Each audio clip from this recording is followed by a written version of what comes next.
Hello and welcome everyone to your channel Lawpedia. So आज की हम अपनी इस वीडियो में समझेंगे article 32 which deals with the writ jurisdiction of Supreme Court of India. We have already covered article 226. So इस video में हम उन दोनों के डिफरेंस को भी समझेंगे. That means what is the difference between article 32 and article 226. So if you haven't watched the previous video as of now, please go and watch that first so that आपको ज़्यादा clear होगा. Otherwise, let's quickly get started with the video. So, the first thing जो आपको यहाँ पे पता होना चाहिए is what is Article 32 all about. So, जब आप अपना Article 32 पढ़ेंगे, you will realize it's divided into 4 clauses. So, in the first 2 slides, we'll be covering all the clauses of Article 32. So, Article 32 basically deals with writ jurisdiction of the Supreme Court. So, it is itself a fundamental right. On one side आपको दी गई है fundamental rights and on the other side आपको दिया गया है article 32 that means a way to enforce your fundamental rights as well. What is a right in itself? अगर आप उसे enforce नहीं कर सकते, अगर आप उसके against remedy seek नहीं कर सकते, so what is the use of the right itself? So the article 32 has been provided so that you can very well enforce your right or seek remedy in case of violation of any of your fundamental rights. So Article 32 clause 1 basically talks about the right to move to the Supreme Court by appropriate proceedings for the enforcement of fundamental rights guaranteed by Part 3 of the Constitution. And आपका clause 2 deal करता है that Supreme Court shall have power to issue writs, directions or orders including writs in the nature of habeas corpus, mandamus, prohibition, quo warranto and certiorari to enforce your fundamental rights. Now let's move on to clause 3 and clause 4. Now your clause 3 basically talks about कि parliament by law empower कर सकता है any other court को भी to exercise within its area of territorial jurisdiction the powers exercised by Supreme Court under Article 32 clause 2. तो ये basically कहता है कि पार्लियामेंट बाय लॉ ये पावर किसी अदर कोर्ट को भी दे सकता है जैसे कि गिवन है सुप्रीम कोर्ट को क्लॉज 2 में, यानी कि the power to issue writs, directions और orders including writs of the nature of habeas corpus, mandamus, certiorari, prohibition and quo warranto. अब आपका क्लॉज 4 बेसिकली बात करता है कि rights guaranteed by this article shall not be suspended except otherwise provided for in this constitution. And जब हम इसकी बात करेंगे except otherwise provided for in this constitution, we are referring to article 359 जो की बात करता है आपकी suspension of the enforcement of rights conferred by part 3 during emergencies. So another important aspect or another important question जो यहाँ पे arise हो सकता है will be pertaining to your alternative remedy. हमने आर्टिकल 226 की वीडियो में भी ये कवर किया है कि what happens in case you already have an alternative remedy, can you still approach the Supreme Court or High Court? What happens in that scenario? So since we are focusing on Article 32, your answer for the question is Article 32 is itself a fundamental right. So that means an existence of an alternative remedy is no bar to Supreme Court entertaining petitions under Article 32, and it's the duty of the court to afford relief to the petitioner because we are talking about fundamental rights. मतलब एक बार ही court ने establish कर लिया कि infringement हुआ है fundamental rights का, then Supreme Court has no discretion and the court has to afford or has to give suitable relief to the petitioner. And article 32 के केस में पेटिशनर को ये नहीं इस्टेब्लिश करना होगा कि he has no other alternative remedy or he has already exhausted the other remedies provided by law. So the principle of exhaustion also will not be applicable in case of your Article 32. Now, I hope आपने Article 226 की video पहले ही देख ली है so that you're not confused as to what is Article 226 is all about. Straightforward moving towards the differences. Article 32 बात करता है power of the Supreme Court to issue writs and Article 226 बात करता है power of High Courts to issue writs. Now, अगर आप article 32 पढ़ेंगे, you will understand that it can be only issued for the enforcement of fundamental rights. On the other hand, article 226 जो कि है high court की power, उस case में you can seek remedy in case of violation of your fundamental right as well as any other purposes that will include any other legal right as well. So now you will realize that the writ jurisdiction of Supreme Court in this particular aspect is narrower than that of the High Court. जहाँ पे Supreme Court सिर्फ fundamental rights को enforce करने की बात करता है, High Court is on the other hand enforcing fundamental right as well as any other purpose that will include any other legal right as well. Another key difference would be the territorial jurisdiction of Supreme Court is wider than that of the High Court. कैसे कि Supreme Court can issue writs to persons or government authorities situated throughout the territory of India. However, in case of High Court ये limited है उसकी territorial jurisdiction में, that means उसी के territorial area में, as well as if the cause of action is arising within its jurisdiction. Now, another important factor would be Article 32 is mandatory. And what do I mean by that? That means Supreme Court cannot refuse to exercise its writ jurisdiction. On the other hand, अगर आप Article 226 पढ़ेंगे, you will realize it's discretionary and hence the High Court may refuse to exercise its writ jurisdiction. इसी के लिए हमने बोला है Supreme Court is thus the defender and the guarantor of the fundamental rights. So now let's move on to another very interesting question, which is your exceptional cases. Now, you can move to Supreme Court under Article 32 only if there is violation of your fundamental rights.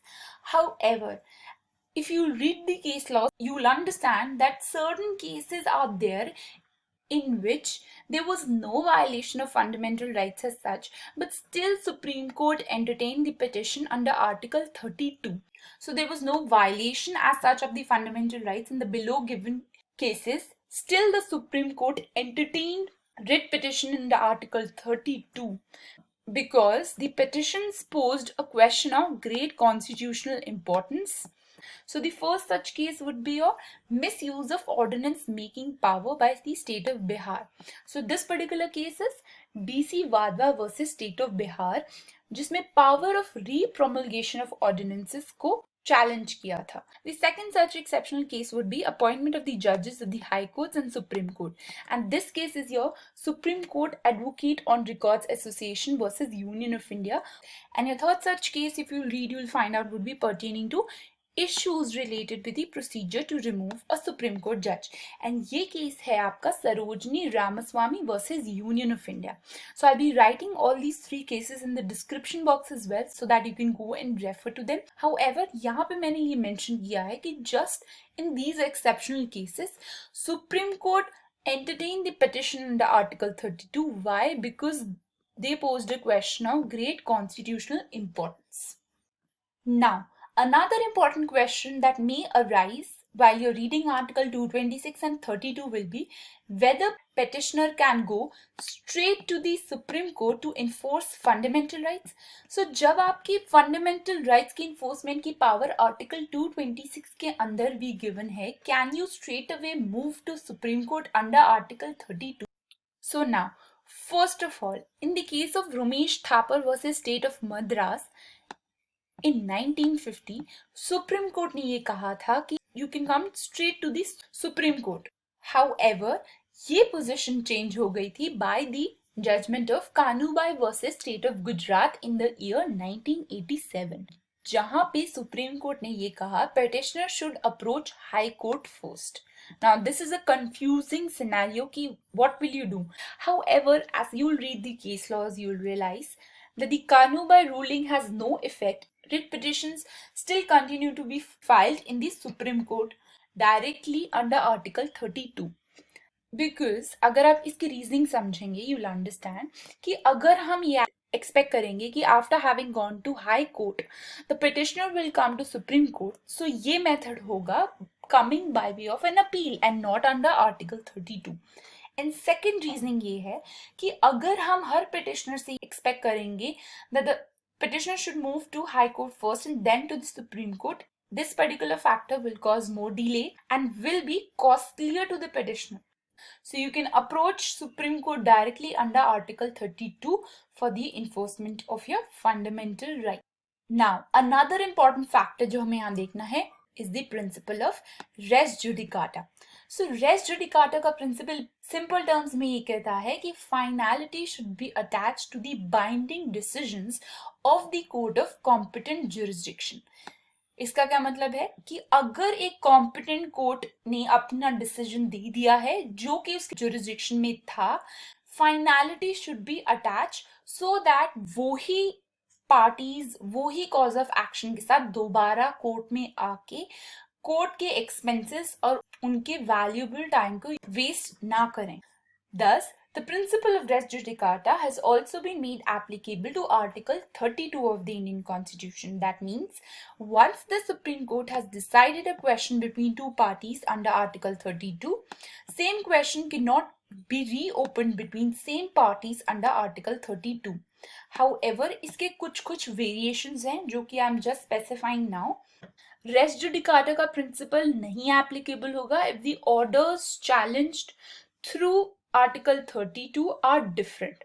Also, जब एक writ petition challenging an order of detention is dismissed by the court, अगर एक petition थी जो कि एक detention को challenge करती थी certain grounds में, court ने उसको dismiss कर दिया. अब एक दूसरी petition file हुई है on fresh additional grounds to challenge the legality of the continued detention of the person. Such subsequent petition is not barred. Now you will see the principle of res judicata is also not strictly applicable because Article 32 is for the benefit of public at large. You need to have certain modifications while you're applying principle of res judicata. Another is res judicata is not applied to petition for the writ of habeas corpus. If such petition is dismissed by the High Court on merit, similar petition may be entertained by Supreme Court under Article 32. So जब हम habeas corpus के writ की बात करेंगे, that means जो writ issue होता है against illegal detention, अगर हम उसकी बात करेंगे, अगर ये particular writ High Court ने देख ली है on merits or it has heard the case on merits, still Supreme Court can again hear the case on merits under Article 32. So now let's move on to another key aspect when you're talking about Article 32. If there is a delay in filing the petition under Article 32. So, inordinate delay on the part of petitioner may disentitle him to move writ petition under Article 32. General principle is if some of your fundamental rights have been violated, you move to the court as soon as possible. Otherwise, the court will be asking for a reasonable explanation, as simple as that. Rights which have been accrued to others by the reason of the delay should not be disturbed. So, कोई भी form of delay जिसका कोई reasonable explanation नहीं है and they are innocent citizens whose rights have been affected. Now, how will court handle that particular petition under Article 32?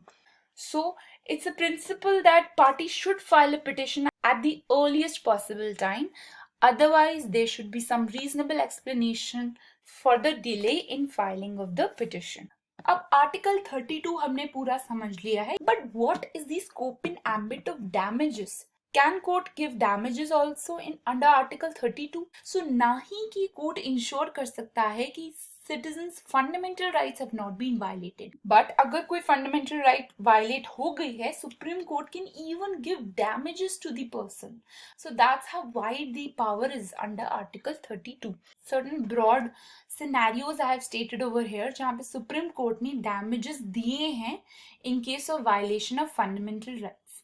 So first is if someone suffered personal injuries in the hands of government servants. Next is police atrocities, custodial deaths, medical negligence, and environmental pollution. In case of environmental pollution, court has also adopted a polluter's pay principle. Now, the 5 writs that can be issued under Article 32 are habeas corpus, mandamus, prohibition, certiorari, and quo warranto. We have already covered these writs in the last video of your Article 226. I would request you to go and watch it there itself. आज हमने cover किया Article 32 Basically, what is Article 32? Difference between Article 32 and 226, principle of res judicata, and how far will it be applicable to Article 32, and concept of delay and damages की क्या applicability है जब आप बात करेंगे Article 32 की. So I hope आपको Article 32 comprehensively clear है. After knowing your fundamental rights, you need to be aware आप उसे कैसे enforce करेंगे. इसलिए you need to understand Article 32 and some of its key aspects as well. So thank you so much for watching today's video. I hope आपको Article 32 completely clear हो गया है after watching the video. And please do watch previous videos as well and share it with as many people as you can. And let me know in the comment section down below अगर आपका कोई भी feedback है for improvement, कोई भी topic है जो आप चाहते हैं should be covered. Please do let me know in the comment section down below. Until then, stay home, stay safe, and keep learning.